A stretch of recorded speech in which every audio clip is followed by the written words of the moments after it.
nakapag-desisyon na ako. At hindi na magbabago yun. Kaya please, tanggapin mo na lang. Not if it has anything to do with your future. I promised your mother on her grave na aalagaan kita at hindi kita pababayaan. Tapos ganito lang ang mangyayari. Ray, do something about this. Morgana, wala na akong magagawa. In the first place, si Zoe yung una nag-resign. Tinanggap lang ni RJ.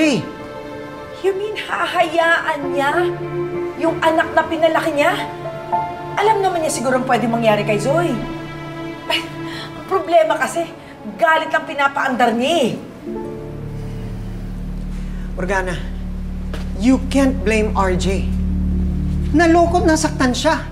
And worse, ng isang tao na inalagaan niya at tinuring niyang anak for so long. Huwag kang magalit kay RJ.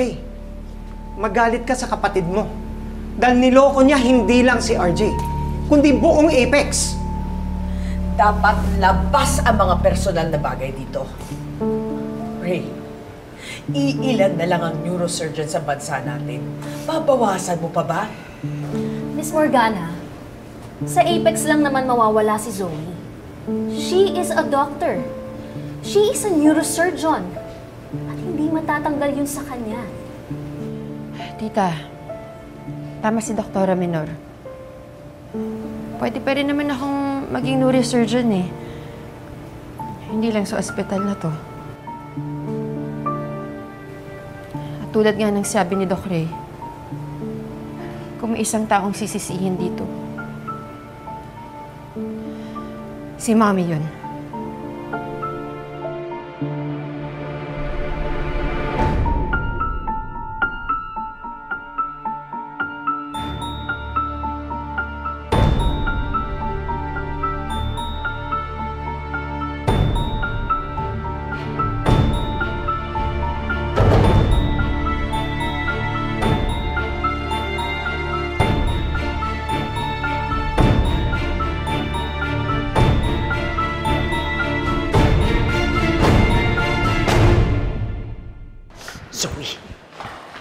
Zoe, why did you have to do that?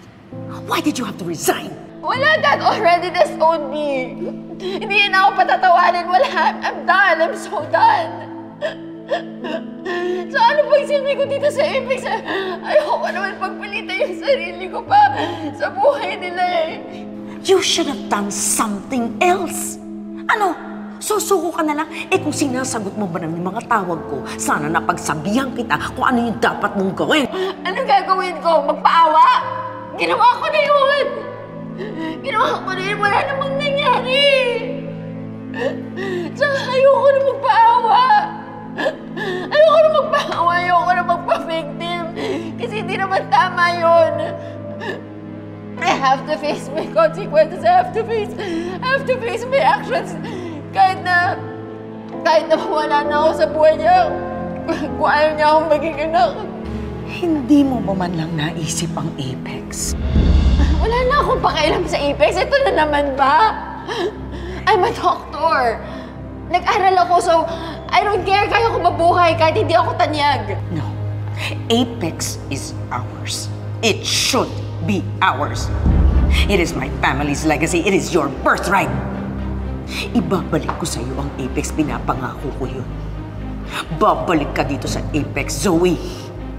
For now, hahayaan mo na kita, okay? You just rest and breathe and get enough energy to face them when you get back. Whatever you want. I don't care.